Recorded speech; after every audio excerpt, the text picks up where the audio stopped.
Hey, it's Rachel Cooke, your modern mentor. And today we are going to talk about some of the most common workplace fears we all have to stare down sometimes because they hold us back and enough is enough. So let's name those fears and show them we're ready to step on over them. My nickname in college was Snappy. And no, not at all because people thought I was quick-witted, but because I sang a cappella and I literally just snapped louder than the others in my group. I know, as claims to fame go, it's not the most notable.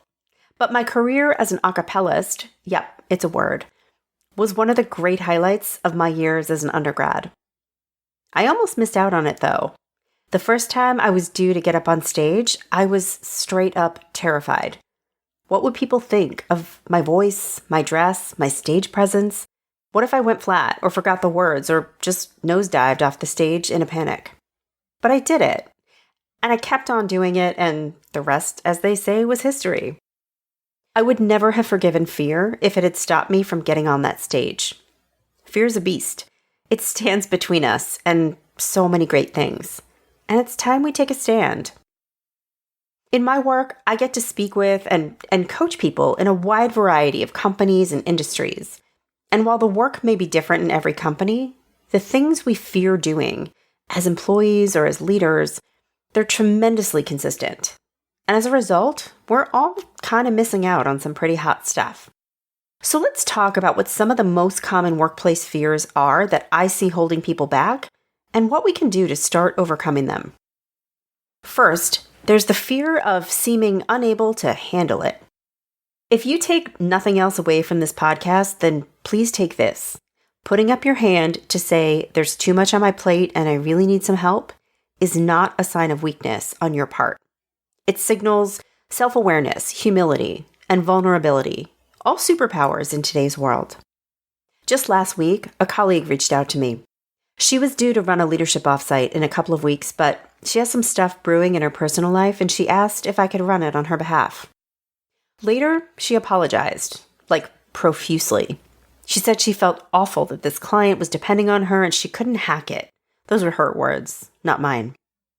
Personally, I was kind of shocked. I said, seriously? You've got a ton going on. And the weak thing to do would be to underdeliver or disappoint the client. You're doing what's best for the sake of the work, and you know better than to apologize for that.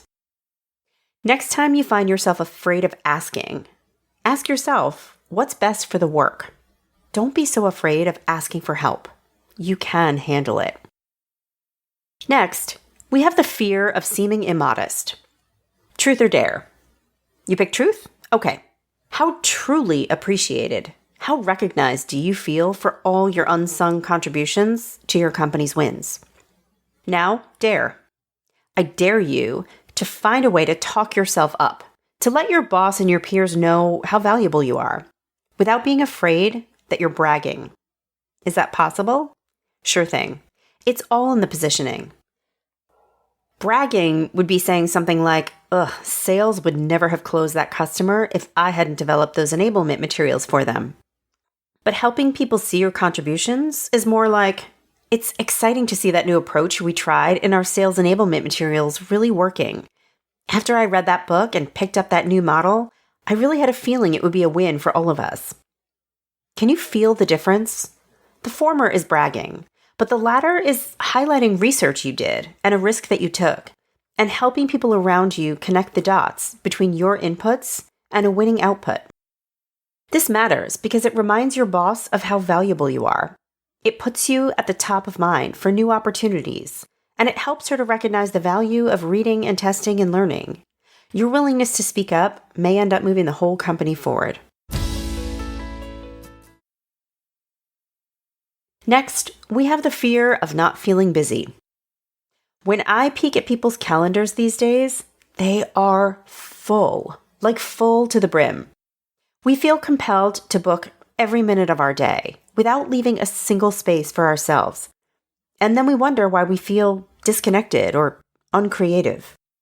We are so afraid that a gap in our calendar represents laziness, but what if it's exactly the thing we need to reinvigorate our networks and our ingenuity? Start poking holes in your day, opt out of a meeting, or cut one in half. Yes, you can. And use that time to grab a coffee with someone on another team, or read an article on something compelling, or take an online course. We need to make these activities respectable, to see them as a valuable means of pushing our thinking, of driving community, and collaborating effectively with other parts of the organization. So let's support ourselves and our teams in making these choices for the greater good. Finally, there's the fear of calling someone out.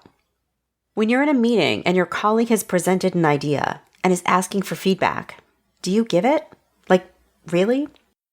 If you see a gap in her thinking or a risk in her proposal, do you kindly and professionally say it out loud? Often we don't, because we're afraid of looking like a dissenter or not being a team player, or of being unsupportive. When really we're calling out the thing now to avoid a risk or making that impact even stronger later. So take the risk, praise the creativity of the idea, and be additive. Ever hear of the yes and philosophy in improv? Rather than, no, that's a terrible idea. You failed to consider XYZ. Try, yes, I love how you constructed that plan. And what if we also pivoted in this direction to avoid the risk of ABC? Does that feel a little less scary? What other fears hold you back from doing the thing? Shoot me a note at modernmentor@quickanddirtytips.com. I'd love to hear about the monsters under your desk. I hope you'll join me next week for another great episode. Until then, you can follow Modern Mentor on Apple Podcasts, Spotify, or wherever you listen to podcasts. Check out my website at leadabovenoise.com or follow me on the Modern Mentor podcast page on LinkedIn. Thanks so much for listening and have a successful week.